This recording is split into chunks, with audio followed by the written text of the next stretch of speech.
L'élément déclencheur de la guerre de l'oreille de Jenkins s'est produit en 1731, lorsque les gardes-côtes espagnols ont arrêté le navire marchand de Robert Jenkins. Après avoir fouillé son bateau pour soupçon de contrebande, ils l'ont détruit et lui ont coupé l'oreille. Puis les choses en sont restées là pendant un moment. Jusqu'à 7 ans plus tard, lorsque les membres du Parlement anglais tentaient encore de rallier tout le monde à une guerre contre les Espagnols, qui empêchait les esclavagistes et les contrebandiers anglais de faire des affaires avec les colonies espagnoles de l'autre côté de l'Atlantique.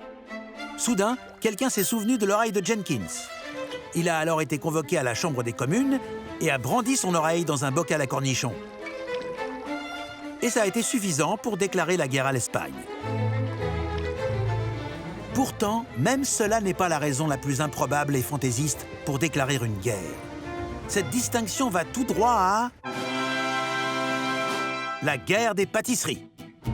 Pendant la naissance de la République mexicaine, de nombreux établissements étrangers de Mexico ont été pillés, dont, en 1832, une pâtisserie appartenant à un expatrié français nommé M. Remontel, qui, curieusement, semble avoir attendu 10 ans avant de soumettre son cas au roi Louis-Philippe de France.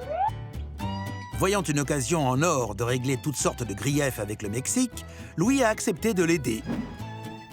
La France a exigé une compensation énorme de 600 000 pesos. M. Remontel devait vendre ses pâtisseries très chères. Les Mexicains ne savaient pas vraiment s'il s'agissait d'une blague, jusqu'à ce que les Français bloquent le pays et commencent à saisir leurs biens. Le Mexique a donc déclaré la guerre à la France et a rappelé son légendaire général Santa Anna, célèbre pour ses exploits à Alamo, sur le front. À ce stade, il convient de noter qu'avoir le général Santa Anna à ses côtés n'était pas forcément une bonne chose.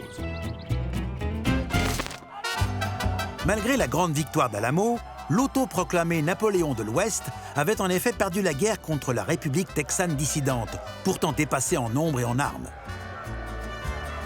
Et la guerre des pâtisseries ne s'est pas bien terminée pour lui non plus. À la suite d'une escarmouche avec les Français, il a dû être amputé d'une jambe, après quoi le Mexique a accepté de payer, mais ne l'a jamais fait. Le seul vrai gagnant est peut-être la jambe de Santa Anna, qui a été enterrée avec tous les honneurs militaires.